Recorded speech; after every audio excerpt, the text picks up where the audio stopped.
Bienvenidos y bienvenidas todos ustedes a este espacio donde estaremos abordando algunos aspectos relacionados a los antecedentes y origen del pensamiento jurídico occidental. En este capítulo nos referiremos a las condiciones materiales y sociales en el derecho romano, haciendo unas breves consideraciones sobre la dinámica política y las instituciones jurídicas en la República Romana, que inicia en el año 509 a.C. a partir de un proceso revolucionario por parte del Senado romano y concretamente por la clase patricia en contra del último rey del sistema monárquico, siendo este Tarquinio el Soberbio. En este caso, durante 5 siglos, hasta el año 30 a.C., se instaura entonces la república o res publica, el asunto público, que puede ser parafraseado, según Cicerón, como la res populi, el asunto del pueblo. Para el romano, la república era en la práctica el asunto del pueblo, su derecho y su interés. La activa promoción de este derecho y de este interés a la que los romanos debían entregarse exigía más que devoción, exigía capacidad, competencia, experiencia y conocimientos.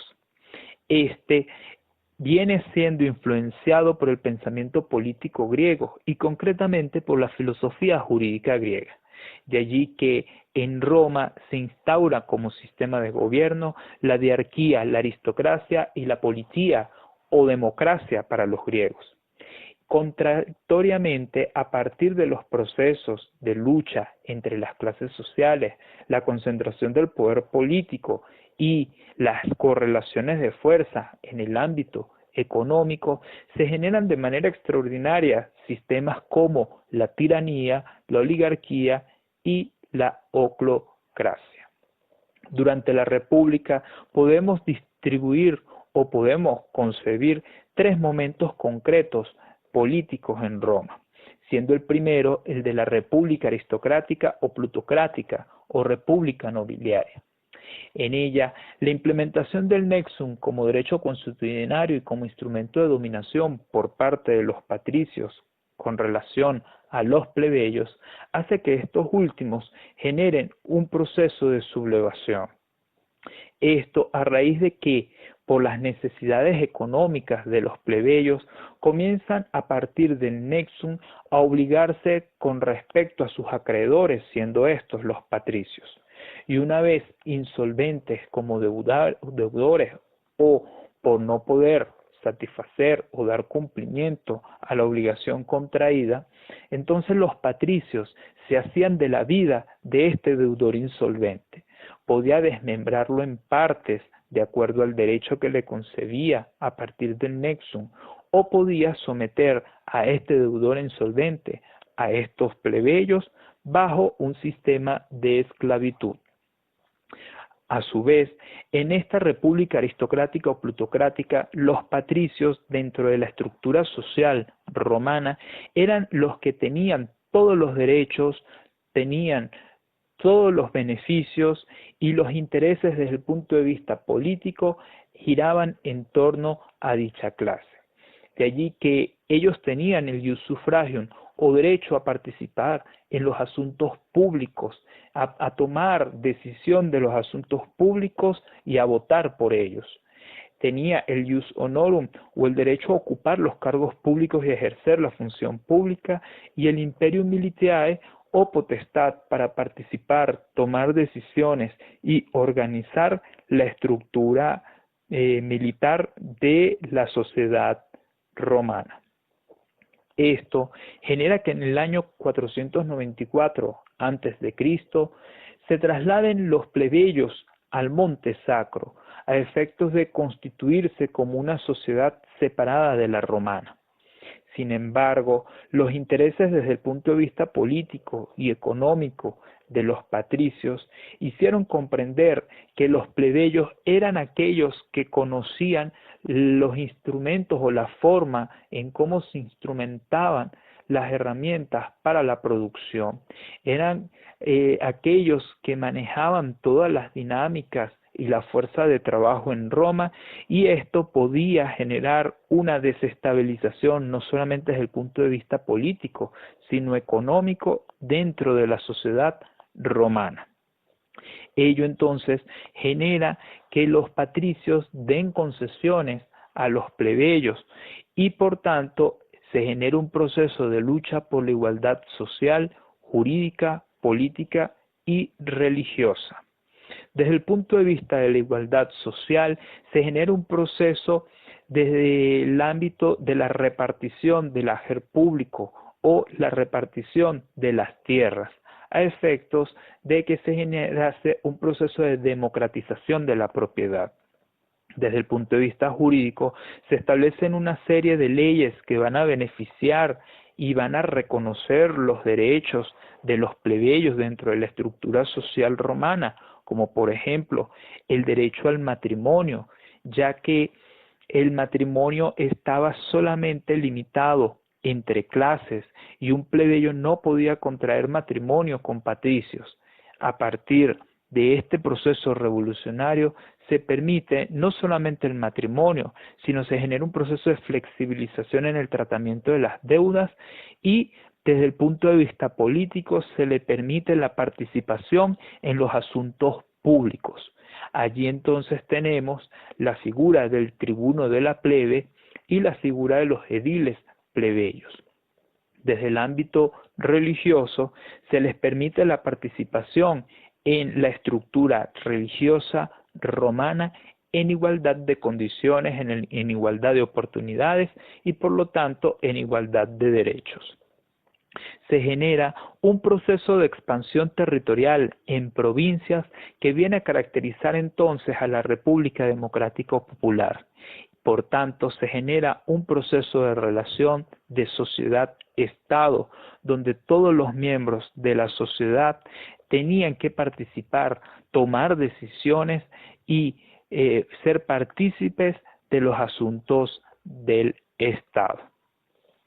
Tenemos un tercer momento de la República Romana, siendo este el de la decadencia, no porque Roma entre en un proceso de fraccionamiento o de descomposición social, no, todo lo contrario. En este proceso de la decadencia se genera un proceso de fortalecimiento del poderío político, militar y económico de Roma.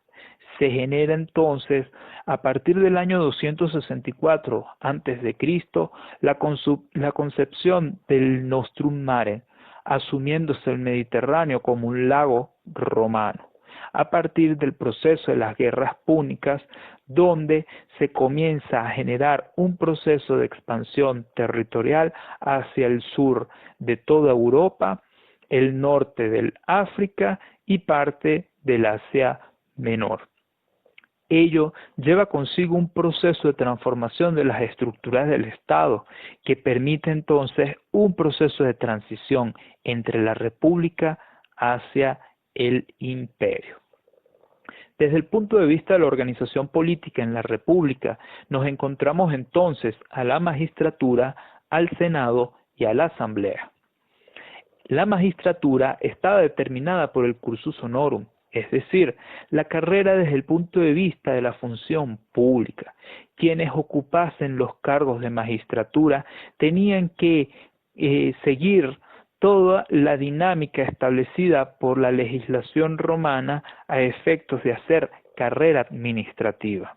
Esto estaba determinado por la Lex Vilia Annalis, que establecía como edad mínima para el cargo de censor la edad de 28 años de edad, y posteriormente la Lex Cornelia de Magistratribus establece para este cargo del censor un mínimo de 30 años de edad, siendo esta la primera magistratura ordinaria.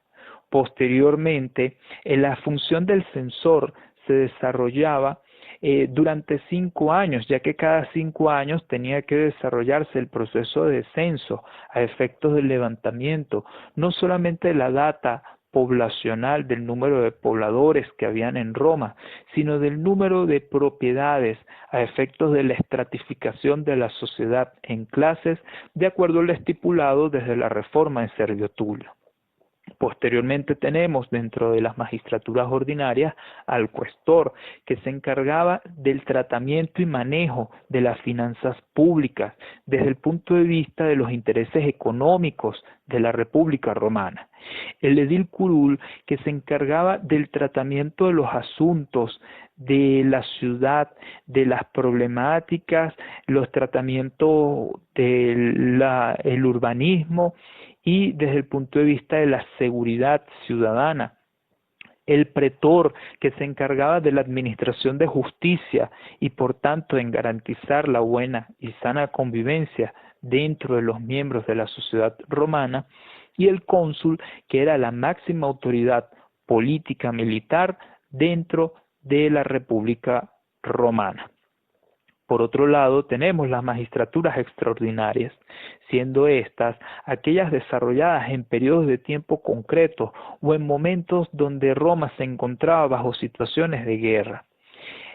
Ellas estaban representadas a partir del prefectus urbis o aquel que se encargaba de garantizar la sana convivencia y la administración de las dinámicas concretas de la ciudad.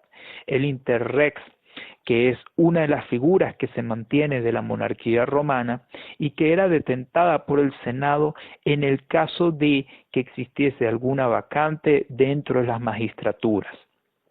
El decemvirato, que era el cuerpo legislativo que se designaba efectos del tratamiento de asuntos concretos y la formulación o la creación de normas concretas dentro de la sociedad romana para dar respuesta a alguna problemática que se esté suscitando en un momento o en un periodo determinado.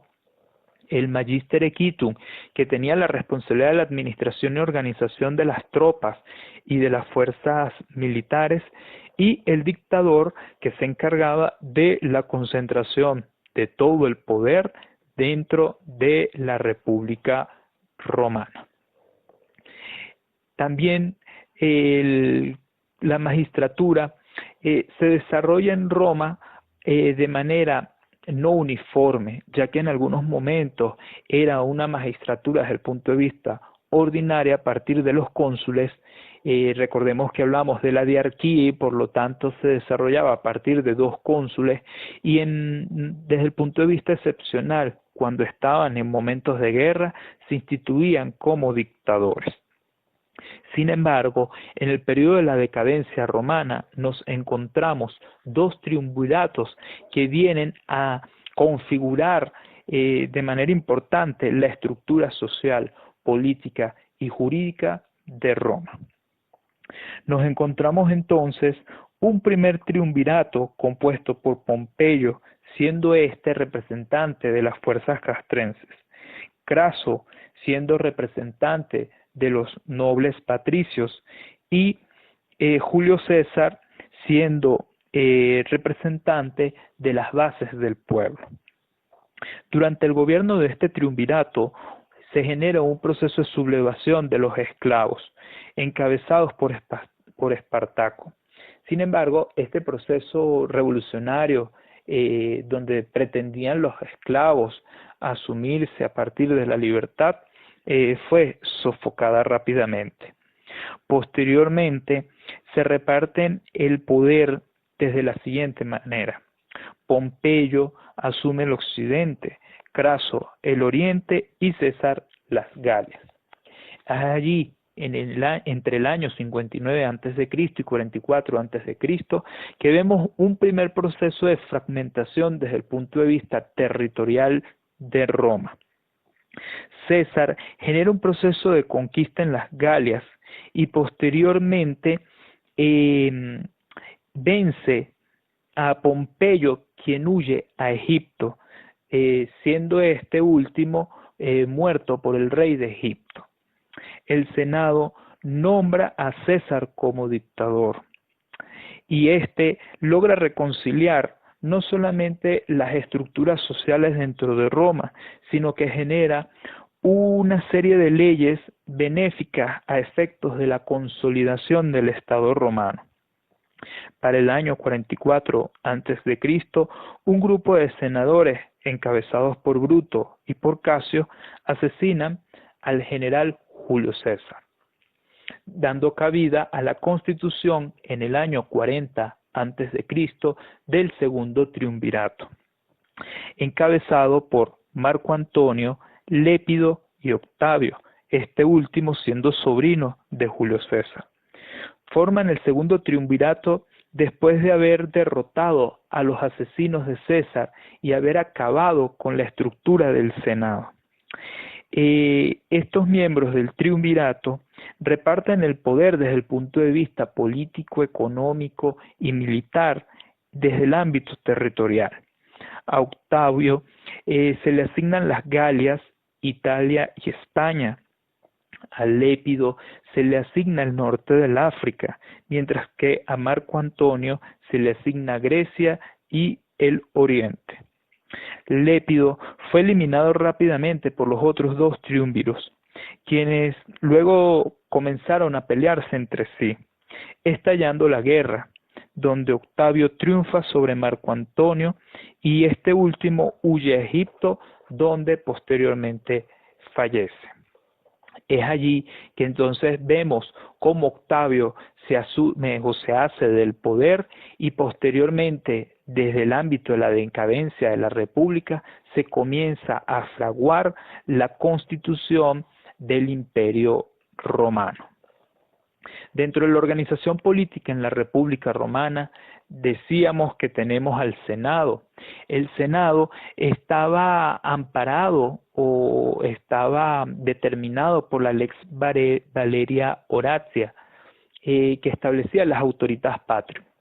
Esto era la potestad que tenían los miembros del Senado, siendo estos su mayoría integrados por los nobles patricios, y recordemos que eran los pater familia o los máximos representantes de las familias romanas y por lo tanto se asumían como representantes de las more mayores consuetudo de la gens, y por lo tanto todas las decisiones que se administraban desde el punto de vista de la República aristocrática y de la República democrática y todas las decisiones que se asumían desde la magistratura y en la asamblea centurial, curial y tribal tenían que tener con las autorizaciones del Senado.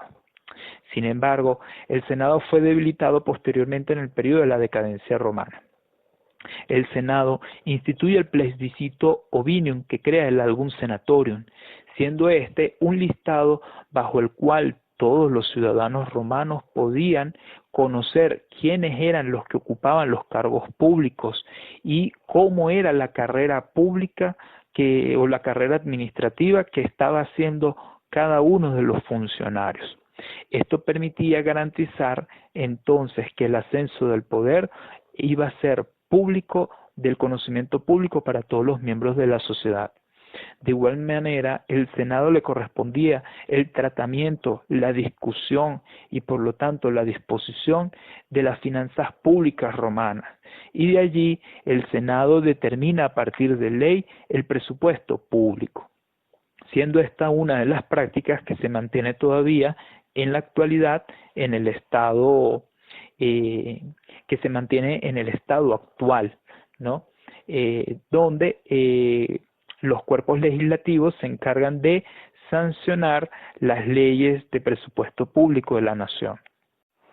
Por otro lado, el Senado tiene unas competencias muy concretas, siendo estos asuntos de carácter religioso en cuanto a la determinación de cultos, la admisión de divinidades, la construcción de templos y la fijación de fiestas religiosas. La intervención en la justicia criminal, cuyos tribunales lo formaban los senadores, quienes confirieron este poder posteriormente a la clase patricia, específicamente a los caballeros huequites. La dirección del ejército, confiando y quitando mandos militares, decidiendo campañas y dando instrucciones. Otra de las competencias que tenía el Senado era la dirección de la política exterior y la distribución de las funciones públicas entre los magistrados elegidos por el pueblo.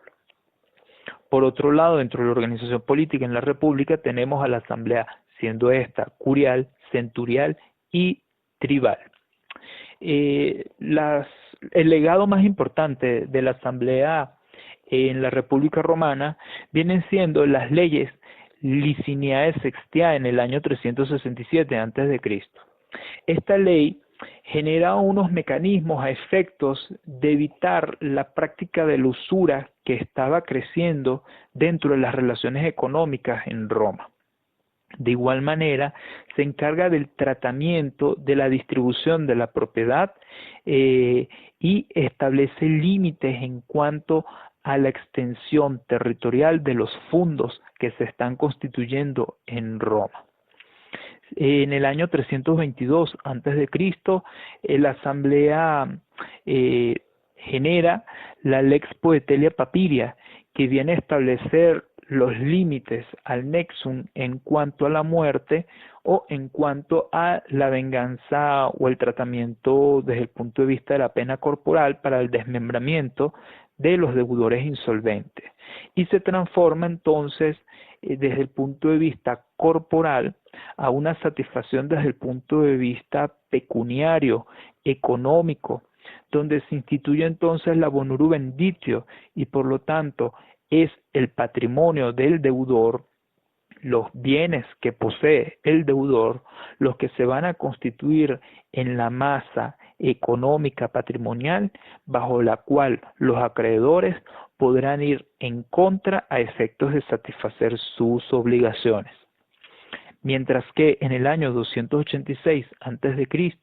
se establece la Lex Hortensia, siendo esta una de las leyes que da respuesta a las demandas de los plebeyos, constituyéndose el tribuno de la plebe, siendo este el representante de los intereses del pueblo a partir de la concilia plebis, a partir de la interseccio, donde todas las decisiones que asumían los demás magistrados dentro de la República Romana tenían que considerar los intereses de la clase plebeya y garantizar la igualdad de condiciones entre plebeyos y patricios. De allí tenían entonces el derecho al veto y el tribuno de la plebe era investido de las sacrosantictas, es decir, que era asumido como una función bajo la cual se tenía cierto grado de inmunidad, ya que era representante de las masas. De igual manera, en la Asamblea se genera un proceso de construcción de las normas para el tratamiento del ius gentium, siendo este el derecho de gentes o derecho que va a garantizar las relaciones entre los miembros de la sociedad romana, los clientes y los extranjeros. Recordemos que para el Senado y para la Asamblea en Roma era importante garantizar el derecho al comercio y las normas para el tratamiento de derechos económicos para todos los miembros de la sociedad, ya que es a partir de las relaciones económicas que se permitía el desarrollo de la República Romana. Entre el año 451 y 425 a.C., se establece la Lex Decemviral, conocida como la Ley de las 12 Tablas. Este viene a ser el primer cuerpo, desde el punto de vista jurídico, que establece una estructuración, una concepción teórica y una concepción instrumental de la norma a efectos de garantizar la convivencia en la sociedad. Vemos entonces que las tablas 1, 2 y 3 responden al derecho procesal, mientras que la tabla 4 se dirige al tratamiento del derecho civil en cuanto a la organización familiar, haciendo hincapié en la patria potestas que tiene o que detenta el pater familia dentro de las dinámicas de la familia y por lo tanto asumiéndose la familia como célula fundamental de la sociedad. La tabla número 5, que se refiere también al derecho civil, pero concretamente a las relaciones de tutela, curatela y de la herencia, mientras que la tabla número 6 se refiere a la regulación y el tratamiento de la propiedad, la posesión, los derechos de crédito en cuanto a los contratos y obligaciones. La tabla número 7 se refiere a la regulación del usufructo y de las servidumbres, mientras que la tabla número 8 trata las diversas formas del delito, y en este caso el furtum, el perduelium, el parricidium, la usura, la injuria y el danum, como causantes primigenias desde la monarquía romana de la obligación, haciendo hincapié de que la concepción del parricidio era cuando una persona daba muerte a otra, ¿sí? Y por lo tanto el parricidio se concebía como el homicidio que conocemos en la actualidad. Sin embargo, existía un agravante en el caso de que se le diese muerte a un padre de familia, ya que el pater familia era protegido por ser de interés público para la sociedad romana, y en caso de dársele muerte a un pater familia, las penas iban a ser mayores, ya que el Estado intervenía directamente a efectos de proteger a la familia y por lo tanto a proteger a la sociedad. La tabla número 9 se refería al tratamiento del derecho público en cuanto a el ejercicio de la función pública y las responsabilidades que implicaba esta. La tabla número 10 se refería al derecho sacro en cuanto a los funerales, a las inhumaciones, y por lo tanto se prohibía las inhumaciones dentro de la ciudad, y las tablas número 11 y 12 que se referían a disposiciones complementarias. En la República se da un proceso de construcción del derecho preclásico en base al status rei publicae, es decir, la situación del tratamiento de los asuntos públicos era fundamental y por lo tanto tenía que ser regulado por el derecho. De allí que entre el año 201 a.C. y el 235 a.C.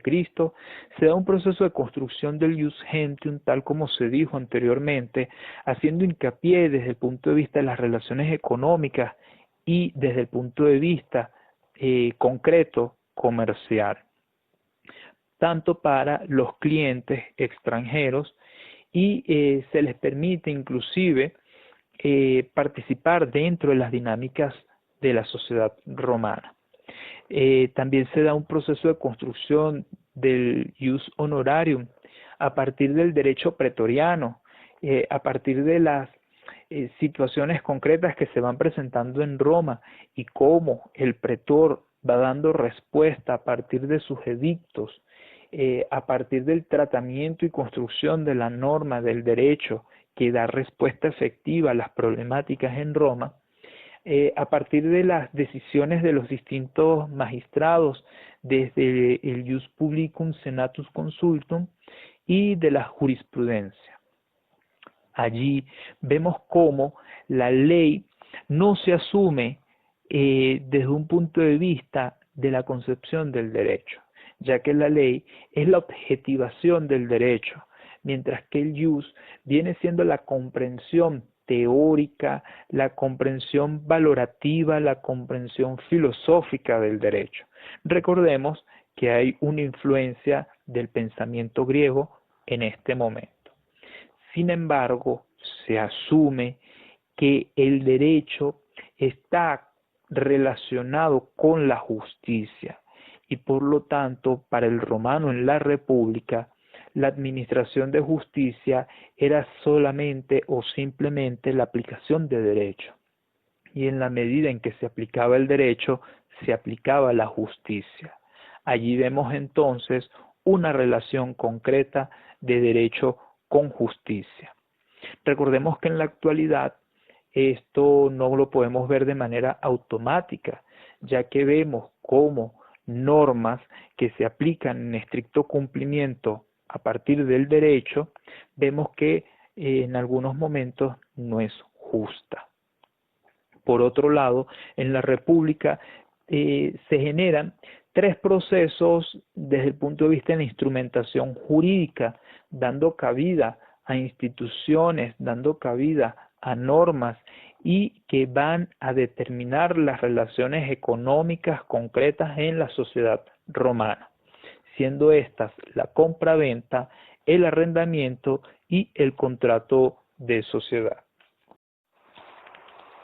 Vemos entonces que con respecto a la emptio venditio o compraventa, se viene a caracterizar en la República a partir de 3 periodos. En el primero solo se realizaba al contado, confundiéndose entonces con la permuta, porque la contraprestación no tenía por qué consistir necesariamente en dinero. En un segundo periodo aparece la venta a crédito, pero esta no consistía todavía en un contrato autónomo, sino que según se realizaba por medio de una doble estipulación. Por una parte, el vendedor estipulaba el precio y por la otra, el comprador hacía lo propio con las cosas. El inconveniente radicaba era en la independencia de cada una de las obligaciones. Y por último, se establece que el contrato quedaba concluido por el simple acuerdo entre las partes. Desde entonces se separó en la venta la obligación de la ejecución. Así el vendedor no entregaba, sino que se obligaba a entregar la cosa.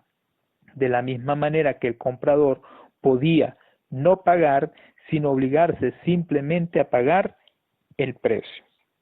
Por tanto, la compraventa o emptio venditio es un contrato consensual en virtud del cual una persona llamada venditor se obligaba a transmitir a otra llamada emptor o comprador la posesión de una cosa, siendo ésta mueble o inmueble, conocida como merx, y asegurar el goce pacífico y definitivo de la misma a cambio de una suma de dinero o precio que el comprador se obligaba a transmitir en propiedad.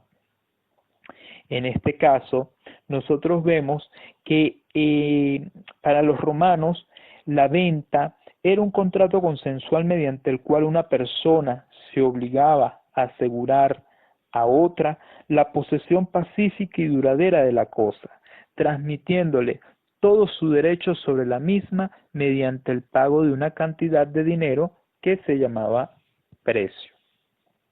Por otro lado, tenemos el contrato de arrendamiento o locatio conductio.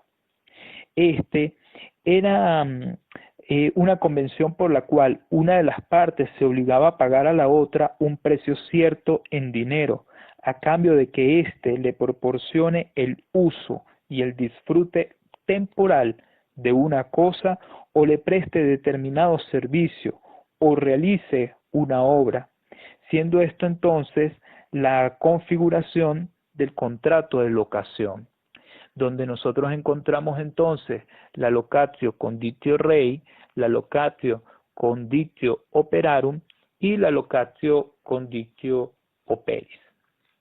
Por otro lado, tenemos entonces el contrato de sociedad o societas contractum. En este caso, nosotros podemos asumir de que en Roma o para los romanos la sociedad requiere para su constitución y formación algunos elementos especiales, entre ellos la reunión de 2 o más personas, el aporte de cada uno de ellos y un objeto común, que sea lícito, o sea, el consentimiento de las partes, el aporte de los socios y la affectio societatis o intención de desarrollar la empresa, de desarrollar el fin común a efectos de responsabilidades, participación y obligaciones comunes. Por lo tanto, el contrato de sociedad es un vínculo efectivo que determina a cada uno de los socios a constituir la sociedad para realizar negocios en común y provocar la partición de sus beneficios y de sus responsabilidades. Ello tiene como eje común el consentimiento como uno de los elementos fundamentales del contrato. Por último, en la República se desarrolla un pensamiento filosófico influenciado por el pensamiento filosófico jurídico griego y concretamente por el justnaturalismo. Es por ello que en la República tenemos al estoicismo, el epicureísmo, el escepticismo y el eclecticismo. El estoicismo, representado por Zenón de Sitio, Cleantes, Crisipo, Panecio, Posidonio, Séneca, Epícteto y Marco Aurelio, asumen el vivir según la naturaleza bajo el reino de la razón y el dominio de la pasión. Para ellos, la misericordia se considera un defecto y esto influye en los patrones de conducta de la sociedad romana. Por ello vemos que las relaciones desde el punto de vista sentimental para el romano era una manifestación de debilidad. Y vemos que el tratamiento desde el punto de vista interpersonal era más frío, era más cruel y por ello vemos el tratamiento desde el punto de vista de la norma en cuanto a la crueldad física. Existe una necesidad de procedimientos para la administración de justicia que va influenciando la construcción del derecho y vemos, por ejemplo, la instauración de normas adjetivas en la ley de las 12 tablas. El epicureísmo asume la justicia no como un bien por sí misma, ya que la justicia tiene su utilidad como un pacto para convivir unos con otros. Es una convención para no producir ni sufrir daño con arreglo a unos acuerdos que dependen de circunstancias. Lo que en un momento es justo, en otro momento no lo es. Por su parte, el escepticismo es representado por Filón de Atenas, Nausífanes, Timón, Pirrón, Arcesilao, Carneades, Enesidemo y Sexto Emírico. Para ellos, la actitud con respecto a la realidad política frente a la permisibilidad social, cultural y religiosa de los romanos genera un proceso de examen cauteloso sobre la autonomía frente a la independencia y por lo tanto se reservan a hacer críticas a las dinámicas desde el punto de vista político que ocurren en la República. Existe un proceso de estudio sobre la probabilidad de las cosas, asumiendo a la ley y la costumbre como causantes del comportamiento humano. El eclecticismo, por otro lado, representado por Antíoco y Marcos Tulio Cicerón, asumen que la verdadera ley llama al deber y establece prohibiciones que apartan del mal. La ley es única, eterna e inmutable. Obliga a todos los hombres y para todos los tiempos, siendo este un pensamiento filosófico que se desarrolla en Roma y que prevalece durante un periodo de tiempo en el Imperio Romano. En próximos capítulos estaremos abordando otros aspectos relacionados a las dinámicas romanas que influyen en el pensamiento jurídico occidental.